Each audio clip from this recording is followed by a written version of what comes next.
There are rumblings within China's political leadership that they're kind of gearing up for what comes next, which is likely an escalation given that there have been no commitments and election season is coming. So what has been your assessment? And maybe you can talk about some of these little discussed, maybe they'll get a Reuters report here and there, little discussed points of engagement for the United States in the region, which point to the fact that the United States is still very much committed to a conflict with China. One thing that I've noticed is that right before the U.S. is ready to escalate or drive the dagger in deepest, they usually engage in very, very open and eager diplomacy with whoever is the targeted nation. We remember then U.S. Secretary of State John Kerry having dinner with Syrian President Bashar al-Assad, all while they were sitting there eating. The U.S. had been planning for years to overthrow his government through a protest and violence, militant proxy war. That's what they were preparing while he was sitting down eating with them. We remember President Barack Obama meeting with Muammar Gaddafi, the leader of Libya. Again, for years and years, they were planning and had been attempting to overthrow his government. And so when the West begins doing this, it's usually to put people off guard. It's also very useful to portray the U.S. as pursuing diplomacy outwardly, while inwardly they're undermining that very diplomacy. They are attempting to provoke many of these targeted nations. When these nations react to those provocations, those more covert provocations, the U.S. says, "See, we tried diplomacy. Look at them; they're committed to aggression." And this is a point that they have articulated this in their policy papers. I always talk about the 2009 Which Path to Persia paper by the Brookings Institution. And they have entire paragraphs about, entire chapters about how, we want to provoke Iran into a war. We have to make it look like they are at fault. It's very hard to do this without people noticing it. We could use different types of covert pressure to achieve this. And if that's what they're talking about regarding Iran, I guarantee you they also have policy very similar to that regarding Russia. And now we're talking about China almost certainly. We have to remember that China is the central obsession of U.S. foreign policy. It has been for decades. They want to encircle and contain China. Almost everything they do is toward that goal. They're talking about diplomacy with China, inviting the Chinese president to San Francisco for this APEC meeting. But as they're doing that, they're waging a proxy war in Myanmar to cut off one route of the Chinese Belt and Road Initiative. They're arming Taiwan, recognized by the U.S. State Department as part of China. So they're promoting separatism as they're inviting the Chinese president to San Francisco. The Philippines. I just wrote an article for New Eastern Outlook about the Philippines. And when Marcos Jr. first became president, I thought maybe he would play a balancing act. He would allow some sort of basing agreement with the U.S., but he would continue the Belt and Road Initiative with China. They would go ahead with these infrastructure projects. But recently, they announced that they're going to cancel the Chinese funding for the railway projects, 3 of them. And then they said that they'll look for an alternative contractor to build them. Well, who else in the region builds railways? Not the U.S., not Australia, not even Japan. They don't build. But that's what the Philippine government said, that we will look to the West to build this railway, which means they're not going to build any infrastructure. If it means working with China, we'd just rather have no infrastructure at all. So the only thing being built in the Philippines right now are military bases to antagonize the Philippines' largest and most important trade partner, which happens to be China. Its largest export market is China, and its most important import partner is China. So that is what's going on. The Philippines is maneuvering themselves to be the Southeast Asian version of Ukraine.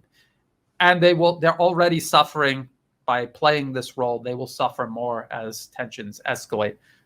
as that is taking place, as these decisions are being made, as the U.S. is planning further military expansion in the Philippines, and also Japan and South Korea, they're inviting the Chinese president to San Francisco to this APEC meeting, pretending that they seek some sort of diplomatic resolution to all of this, when in fact they are still completely, wholly committed to encircling and containing China. They're still waging the proxy war in Ukraine against Russia. They're still backing Israel in the Middle East, trying to overturn that entire region. All of that feeds into their plan to encircle and contain China. If you look at a map of their three main proxy wars that are going or in the making, Ukraine, Israel, Taiwan, Philippines, look at a map. It is encircling the heart of Eurasia, Russia, China, Iran. So people have to keep that in mind. And when I see the U.S. being overly diplomatic with China, I just wonder what do they have planned? What are they going to try to provoke? Yeah, and there was an article, I don't know if you saw it, Brian, in The Economist. I thought it was quite an important article. Mentions China literally 11 times. It's a very short article. American power indispensable or ineffective. And in it, it lays out the three threats to the United States, essentially. It's hegemony. And the third one, it says, is the biggest. China has ambitions to create an alternative to the values enshrined in global institutions. It would reinterpret concepts like democracy, freedom, and human rights to suit its own preferences for development over individual freedom and national sovereignty over universal values. God, whatever that means. China, Russia, and Iran are forming a loosely coordinated group. Iran supplies drones to Russia and oil to China. Russia and China have given Iran's client Hamas, which I believe is a misnomer, diplomatic cover at the United Nations. So that you literally just said, they're encircling Russia, China, and Iran. And here's The Economist admitting that China is the biggest threat out of the three, and that the three are coordinating, cooperating, and that's the biggest threat to the United States' supremacy. Yeah, and they're admitting that it's about U.S. supremacy around the globe. That's what's actually at risk. It's not that they believe China is some sort of national security threat to the United States itself. It is not. They attempt to portray China as some sort of threat to America's so-called allies in the region, Asia Pacific. China is not. All of these countries here in this region, including Thailand, where I'm based, China is their largest, most important trade partner, their largest source of tourism, one of the largest, if not the largest source of investment, and infrastructure partner. China is building infrastructure here that no one else would ever have built for this region. The region itself is not quite there yet in order to build it themselves. So everyone here is benefiting. What threat does China pose to this region? But from America's point of view, this is a whole region slipping out from under U.S. primacy. And if you read U.S. policy papers over the years, they talk about U.S. primacy over Asia. The United States is not located in Asia. Why should it hold primacy over Asia? It doesn't even, at face value, it doesn't even make sense unless you're going to admit that America is a global empire and it wants to maintain that global empire. Well, how do you justify doing that? And how do you talk about democracy, human rights, self-determination, when ultimately you're talking about subordinating the entire planet to Washington and the interests driving the foreign policy implemented there? So yes, it's becoming more and more overt. I've seen a lot of articles like that, as a matter of fact, where they're just coming out and admitting that China is going to be able to do what it wants, and the U.S. isn't going to be able to do anything about it.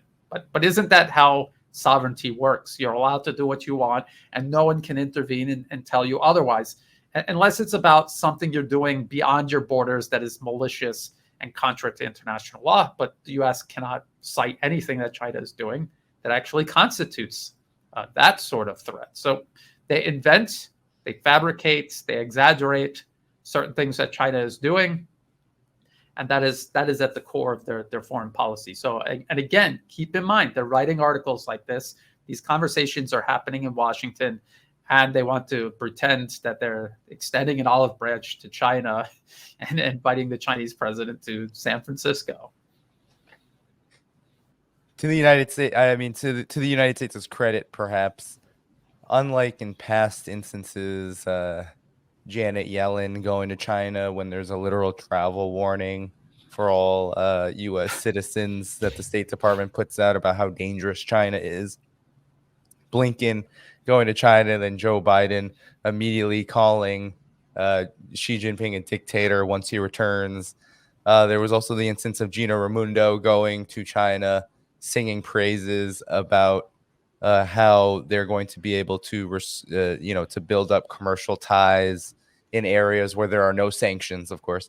But then comes back and says, oh, wow. Oh, that phone that was released by Huawei, that's a big deal. Oops. I think we're going to have to get tough on China about chip technology. Unlike in past instances where it's literally been the U.S. supposedly engages in diplomacy and then comes back and reverses whatever so-called diplomacy was done.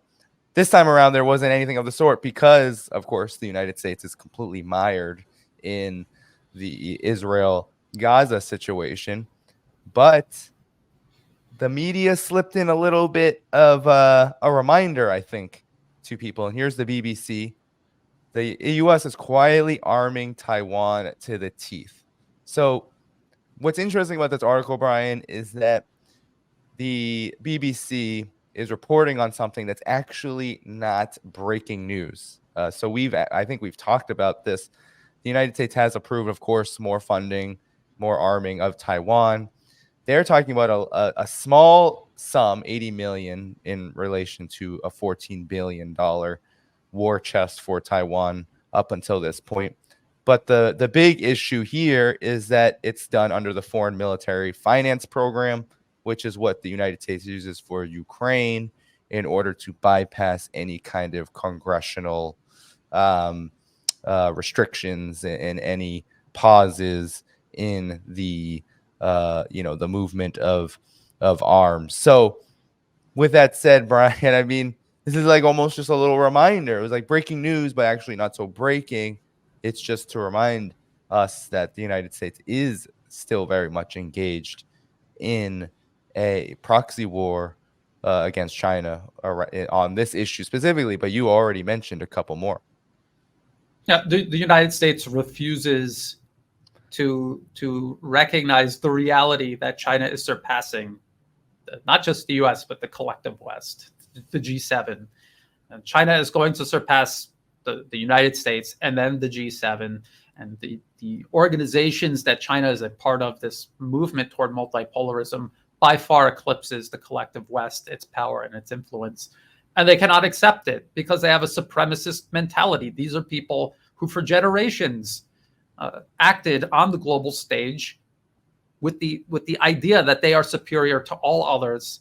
It's part racism. You know, we talk about convincing the public to go along with these different types of agendas.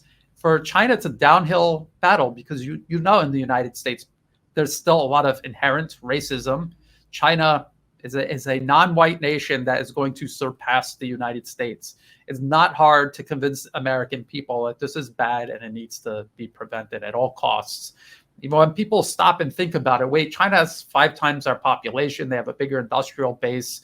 They have access to all kinds of resources. Their education system is larger and better. Why shouldn't it surpass us? It's like, the United States has a larger GDP than Portugal. There's nothing radical or extreme about that. It's just the reality of having a geographically larger country, a larger population, a larger industrial base. Should Portugal be doing everything in its power to reverse this? It makes no sense.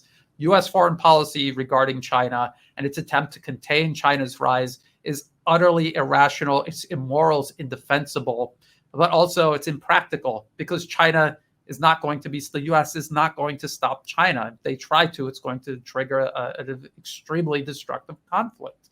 China is a nuclear arms nation too, by the way, and they're most likely looking at expanding their nuclear arsenal specifically because they know full well the U.S. will not accept this. and that it might come down to needing to deter the U.S. in the only language that they understand, which is force, or at least the threat of force.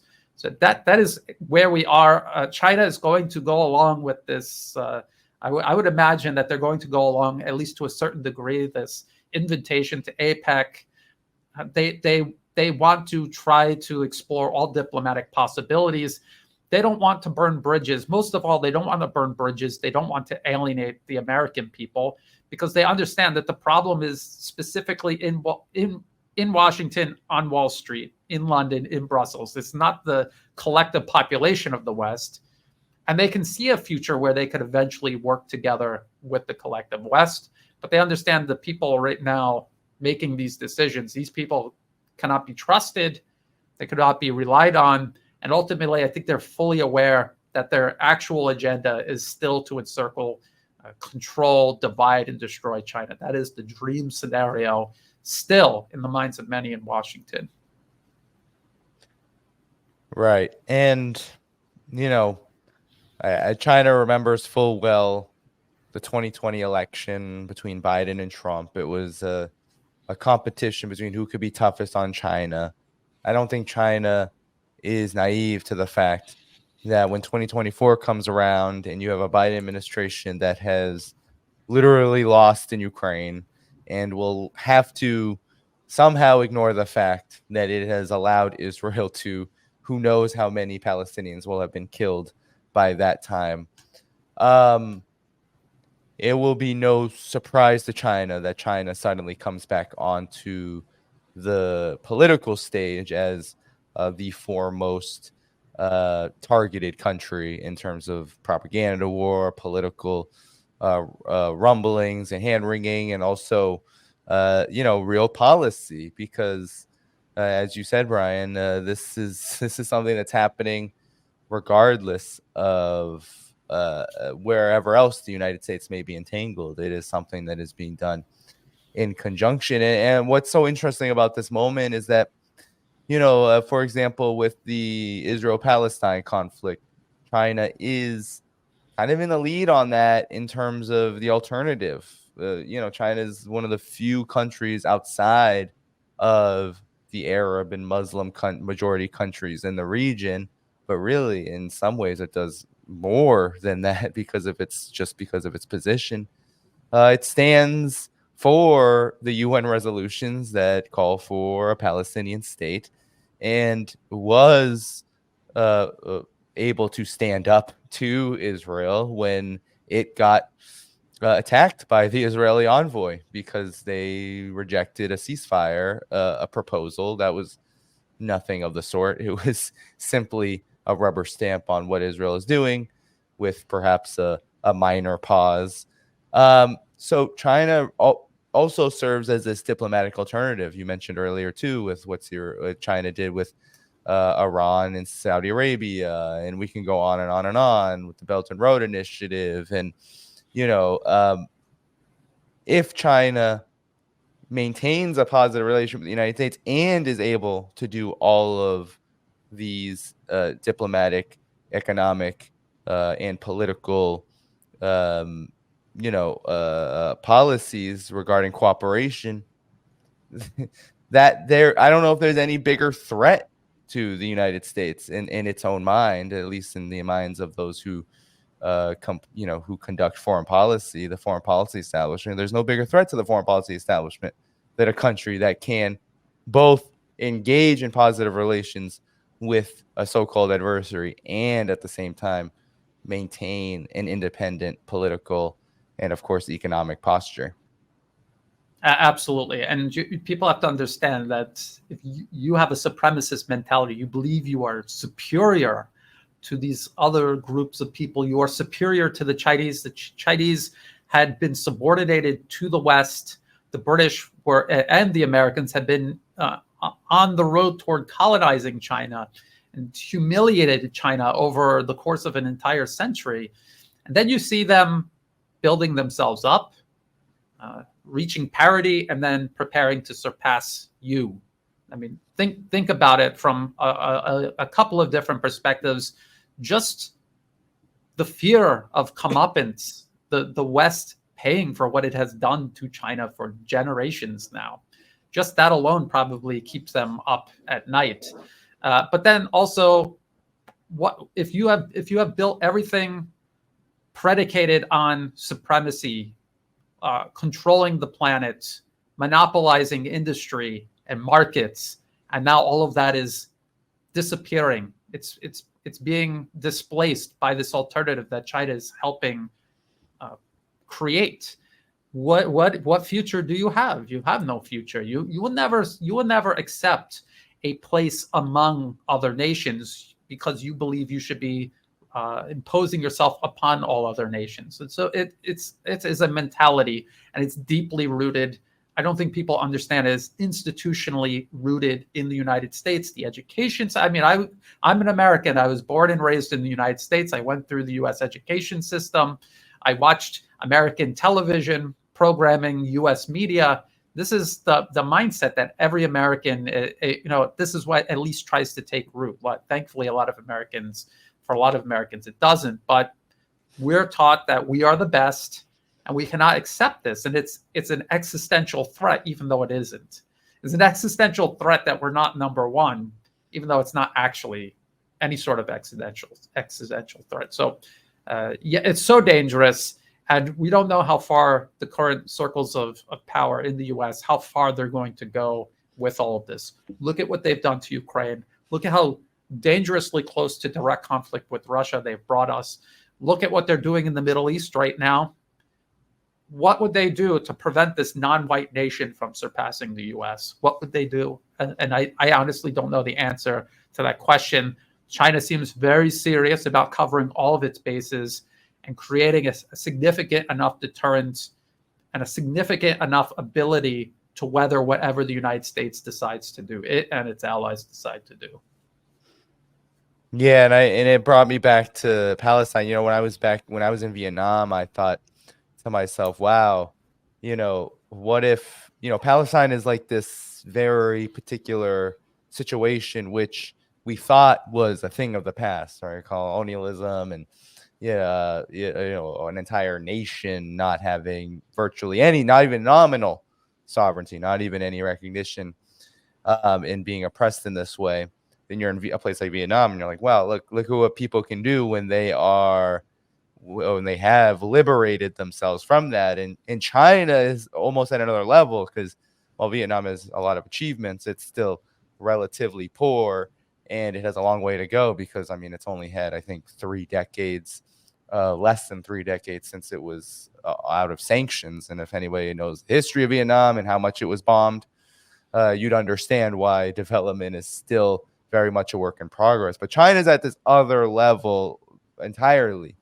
It is this example of a country that, with regard to that Economist article, they said a threat was national sovereignty being prioritized over universal values.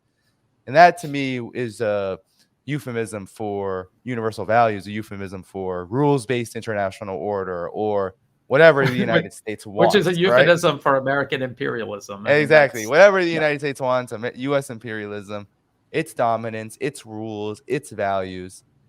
And so I think what's important to remember here, whether we're looking at the Taiwan situation, whether we're looking at any flashpoint with regard to the United States and its conflict with China, that China is kind of the standard bearer of what the United States never wants to happen. They call it, in that Economist article, they also call China almost like another Soviet Union, because they see China as this competing power that came from a place where they'd much rather China be, which is a place of destitution, of complete and utter oppression, no sovereignty, super exploited. They want that China back, but instead, this world that you talk about, Ryan, it's not a bad thing that the United States is no longer the, dominant power in the world.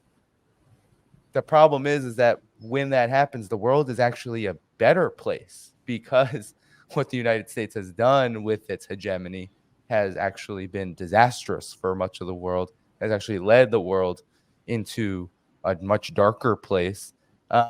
And that is set to possibly end, and the world could be better with China and, of course, these other countries doing things differently, prioritizing sovereignty, prioritizing development, prioritizing prosperity for everybody, prioritizing lifting the poorest of us out first versus allowing the wealthiest and the richest to essentially run away with everything. Absolutely. And I have been here in Asia almost my entire adult life, and in particular here in Thailand. And I've watched the transformation. And you have to think about it. It's not just Thailand as this contained country here in Southeast Asia. You have to think about the entire region and who was primarily influencing the region, say, 20 years ago, and who's primarily influencing it right now. And how has the change been? Has it been from negative to positive? And I would say absolutely. It's gone from a negative to a very positive situation. You can see development taking place only because of China's rise. And if it wasn't for China's rise, the US would still be in this region trying to divide nations against each other, trying to divide nations internally. I think that has been the main problem for Southeast Asia. A lot of the countries here, Thailand excluded, who's the only country in Southeast Asia not colonized by Western powers, but all of Thailand's neighbors were colonized by European powers, the British Empire, the French Empire, and they deliberately created all of these political, religious, ethnic divisions to divide and conquer. And when these countries gained their independence, the French, the British, and then the United States, they didn't just say, oh, good luck with your independence. No, they continued investing in these divisions. They did not want these nations, just like you say, Danny, China is their biggest fear. A nation that they had once subjugated rising up above them. They do not want to see that. But think about the type of human being you have to be for that to be your values and your desires, your ambitions in the world, is to keep everyone else down. It's so funny. You see people worried about what China's doing. China's demonstrably creating an international system where national sovereignty holds primacy. There is no arbiter declaring, including not even China, that's going to declare what can and cannot happen inside somebody's sovereign borders. They're very clear about that. And they're creating a very careful balance of power internationally that will prevent them from doing that, even if in the future some sort of administration comes into power in China that is tempted to do that. They're not going to be able to, because of the nature of this multipolar system that is being created. It's compare and contrast it with the United States. It is not just China rising as the next America or the next British Empire. It is unique, and I think people need to recognize that. And we have to understand at the root of this, it's not about politics or ideology. It's about Russia, China, many other nations working very hard to create tangible alternatives, alternative infrastructure, financial institutions, factories that are producing goods that only the West used to make and to dominate certain markets. They are creating all of these alternatives. And by creating these alternatives, now you have many on the playing field. It creates a better balance of power. It's not designed to be perfect and solve all problems. It's designed to balance power and check the worst impulses of any individual nation or group of nations. Thank you for tuning in to my latest video. I appreciate all of your support. This channel, however, needs your help. I am seeking to make this channel more sustainable in the long term and upgrade necessary equipment to ensure that this work continues onward and makes progress to give you all of the geopolitical analysis that you all deserve. For that reason, I'm asking you to become a member of my Patreon community at patreon.com/DannyDhaiphong. You can find that link in the video description or in the pinned comment below. For whatever amount you choose to give, just know you are supporting independent media that you can't find anywhere else. Thank you so much, and I look forward to the next video.